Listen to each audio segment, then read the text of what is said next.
Okay guys, in this video I'll do a demo of my mood project and show you where I use that shape builder tool a lot in creating this project. Alright, so here's my workup sketch for motion. So as you can see, there's some good diagonals in here, clear focal point, and I have a good idea of where my values are going to go. Darkest values right here on the car and the character, lighter value here on the sky, and then kind of medium values on all the buildings. So I'll just drag and drop this right on here. Okay, let's click over to here.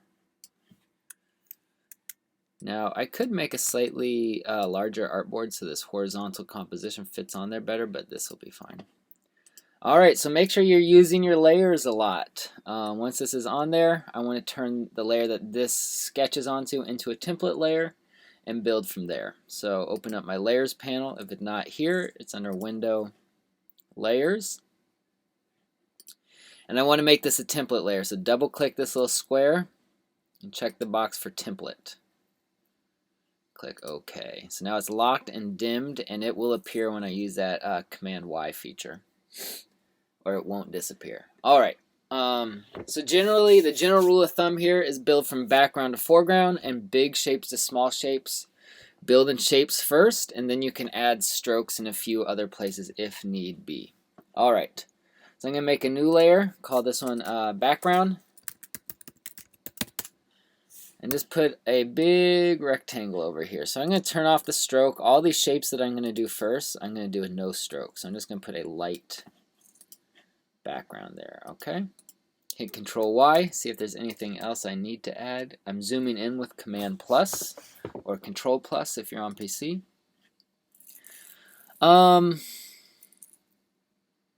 You know, that's probably good for the background right now. I might add a few other things onto that later, but for now that will be good. So I'll just lock that. And you want to build everything up evenly. I don't want to do a whole bunch of details over here in the buildings and leave everything else not built up. So I will just slowly start to build up all the other parts of the composition with all the basic main shapes first, and then add in details later. Alright, we'll call this one buildings. And there's no one way really to separate your layers. It will be different for every project you do, and everyone will use their layers slightly differently. Okay, hit Command Y. It's the same value. I need this to be darker, so kind of a medium value there. So when I say big shapes to small shapes, I'm going to build the entire big shape of this building, and then later I'll come in with the smaller shapes of the windows, the little character running, the little detail of the trash can right here. Okay, so big shapes to small shapes. And this is all with the pen tool, so make sure you've practiced with that pen tool and can trace shapes with it.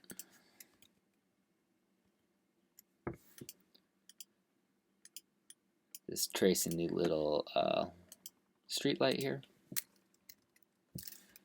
Okay, that's probably good.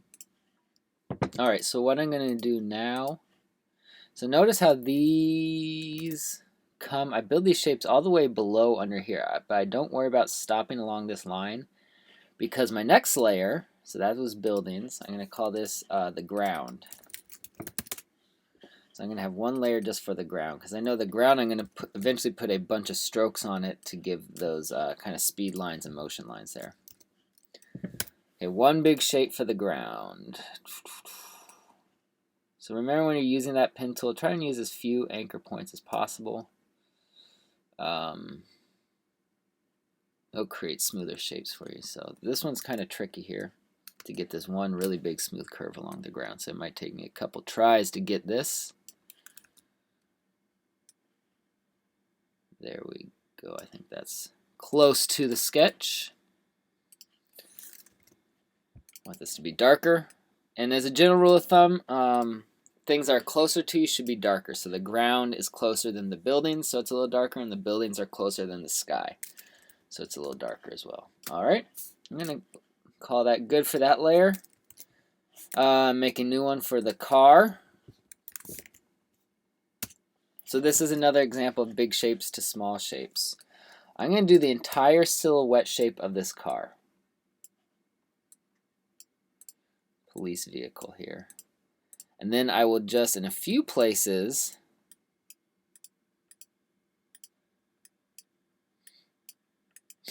I will come back in later and add the details of windows, lights, different things like that.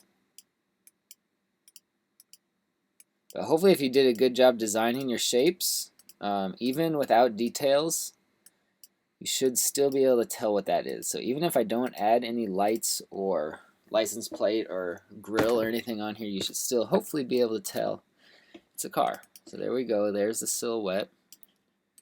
I want that to be the darkest value on here. And I will do one more for the character.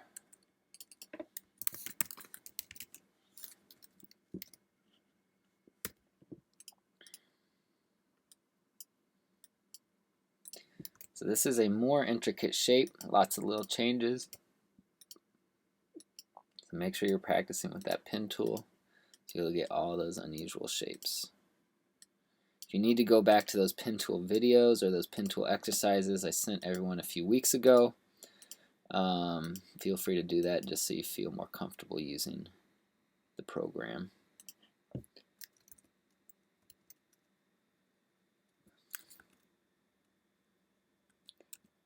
I'm gonna go and get this arm shape in here. I was trying to figure out the best way to do that. Okay, Control Y. Control Y, there we go. All right. So right now I have all the large basic silhouette shapes in there.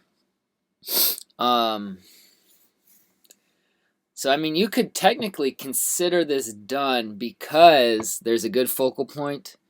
Hopefully there's a good clear mood of motion in there, and everything, and the entire composition is built for the most part.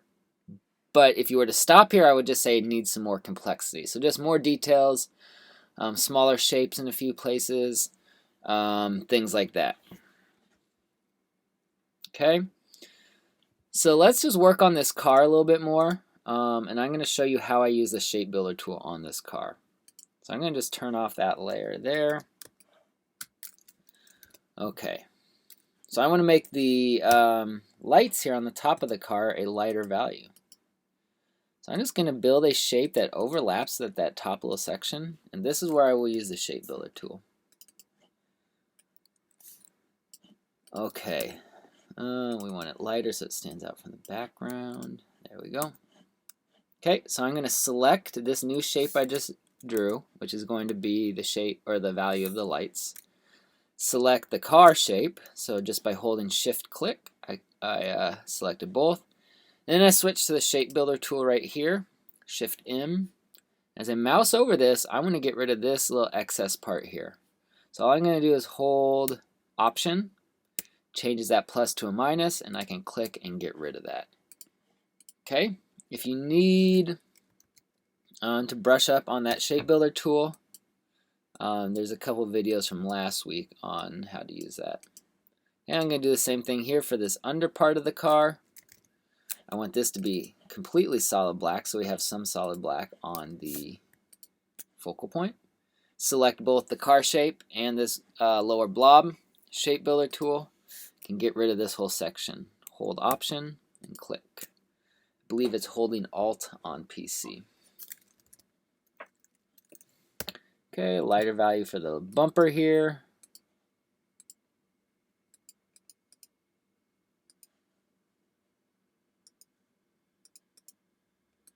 So it should save you time to not have to build these shapes exactly like Sketch, because I can just build it and have it flow over the edge of my car shape there and then just get rid of these little excess bits.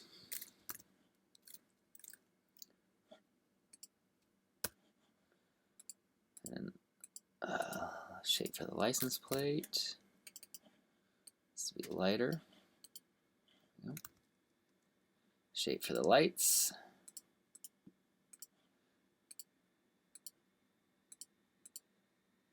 Shape for the windshield here.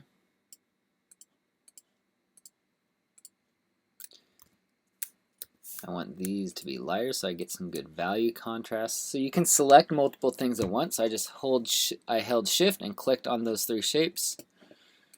And then I can choose a new value for them. Put a solid black shape for the little grill here.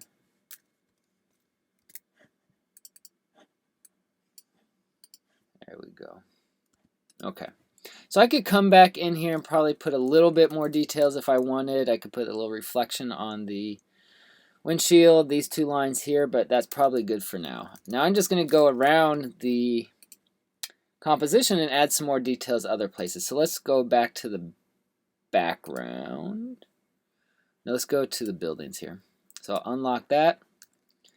Again, it's good to just work on one layer at a time so you don't get shapes on the wrong layer.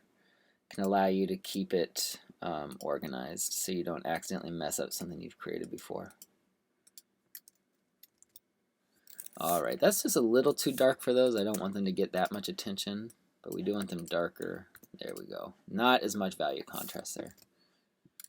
Alright, and if you have done a good job with your large silhouette shapes in here, so those big shapes we built first, you can go a little bit quicker, not worry about all of these other shapes being as perfect.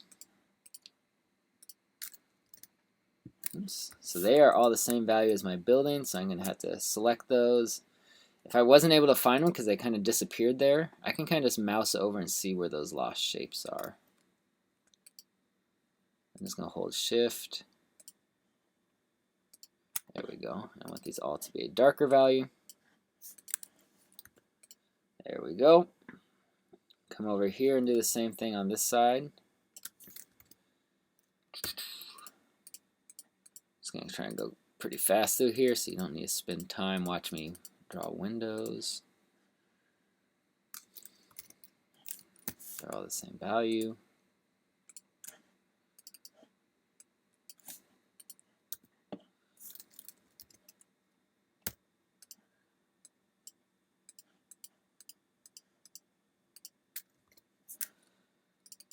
I think I want this to be a little bit lighter than the building. So I just use the eyedropper tool to get the same value as the building, then made it a little lighter. Alright, if I was to finish this, I'd come back and do the little dude, do that trash can shape over there, but that's probably good for now. Okay. I will go ahead and lock this layer. Let's do some stuff on the ground plane while we're here. Control Y. So I got all these awesome speed lines going on, so I kind of want to just recreate those with a wide variety of different line types. So I'll just start here, do some very simple quick clicks. For those lines, I'll end that there. Just hit P to end it. P again.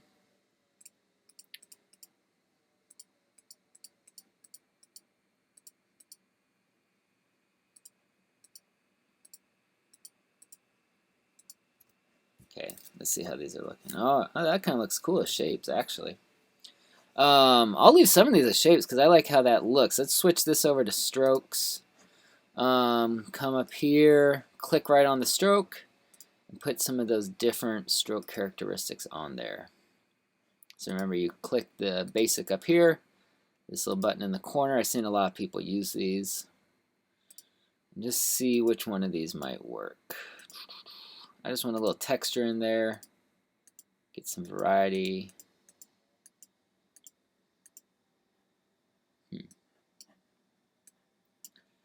Where are those more textured ones? Here we go. Some of these ones might work. Yeah, maybe something like that. Okay, same thing with for this one. I maybe use this textury one here.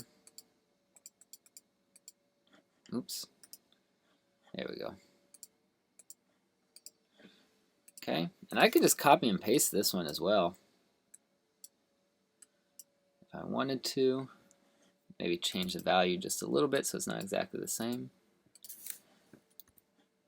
Alright, what can be nice too if I come through here, just to add some grit and kind of specks of stuff flying around. These little ones with dots on them can be a nice touch, but these strokes need to be very small. So 0.25 is still too big, so let's try 0.11, a 0.05. There we go. Okay, so I would just keep doing a few more strokes in here. Maybe change the values of this. There might be a little bit too much value contrast in here, so I want them just a little bit darker so they don't stand out quite as much. Yeah, I think that looks a little better, so they're not quite as bright. There we go.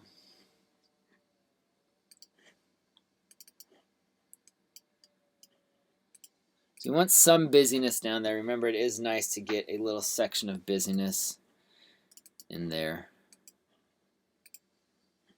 Okay. Maybe we copy and paste this one. Flip this around this way.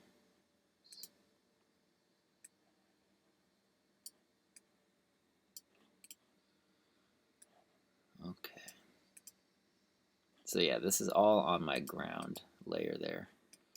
This back, that might be able to just be a little bit darker. There we go. Okay.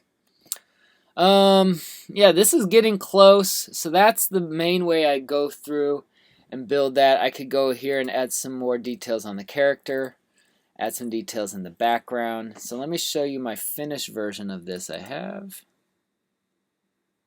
So here's the finished version, okay? Turn that one off. So as you can see, I added more details here in the ground, just some more speed lines, some texture with these kind of textured strokes. Added a bunch of little bits flying up. These are all just really small individual drawn shapes on the car layer here. Turn everything off. Oh, here, let me show you this. I'm going to put a gradient back here. So I'll have a specific videos for gradients later on. But I want to show this to you guys briefly because I've seen a lot of people use gradients so far. You just want to be very subtle and careful with using gradients because if you overuse them, it'll look kind of corny or not. Yeah, you just have to be very subtle with it. It'll draw too much attention if you use too many gradients. So I want to use a subtle gradient back here. So I'm going to double click on this and copy and paste this little number right here. This is the color number or the value number of this specific color right here. Okay. Then I'm going to turn the gradient on for the fill, and I want it to be a radial gradient. So that means it's coming from a circle. And I want the end value, so I'm going to click right here for the gradient color. Fine.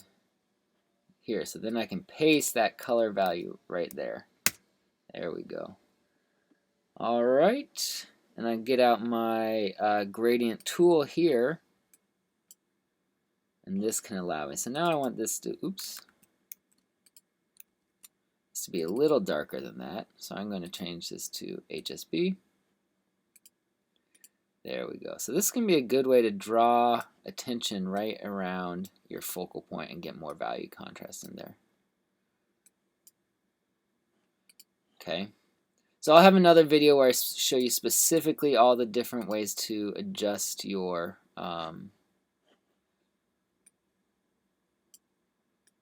gradients. But this is just kind of an introduction to show you how to start using it. As you can see, it can get a little tricky here.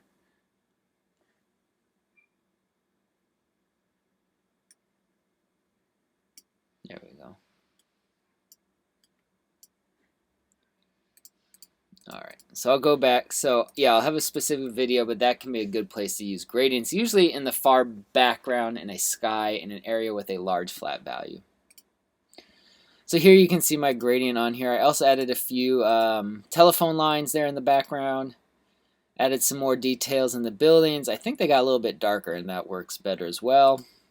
There's the ground plane, a bunch of strokes, all different types to add to that busyness. One section of busyness and all those diagonal lines help with the sense of motion. Here's the character with more details added onto them. Car with not really more details, just kind of added these little flying bits of dust and grit. And then once this is all done, what I will do is then do that clipping mask. So Control Y, rectangle tool on the very top of everything. Oops, I do not need a gradient on here. Okay, it's on the top of everything. Everything is unlocked. Select everything, right click and say make clipping mask. There we go. And remember that last step of the clipping mask, you need a frame around it. So I just put another rectangle on top that has no fill. And just make it a little bit thicker so it stands out. And there we go. This is ready to copy and paste into the template file. And I'll have a little demo for that later on.